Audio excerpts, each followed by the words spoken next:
হাসিনার বয়স আজকের চেয়ে ১০টা বছর কম হলে তবুও হয়তো মনে করা যেত তিনি দেশে ফিরলে দলের হাল ধরবেন।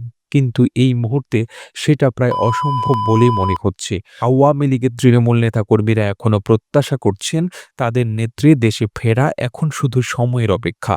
তবে শেখ হাসিনা এই মুহূর্তে যে দেশের আতিথেয়তায় আছেন তারা কিন্তু এখনই অতটা আগ বাড়িয়ে ভাবতে রাজি নয়। সাউথ ব্লকের একজন শীর্ষস্থানীয় কর্মকর্তার কথায় পিচ এখনো প্রতিকূল, বল উল্টাপাল্টা লাফাচ্ছে।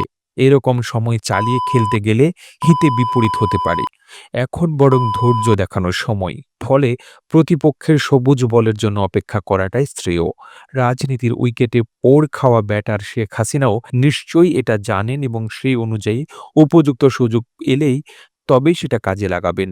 ৫ আগস্ট চরম নাটকীয় পরিস্থিতিতে শেখ হাসিনা যখন ভারতে পা রাখেন, দিল্লির বিশ্বাস ছিল তার এই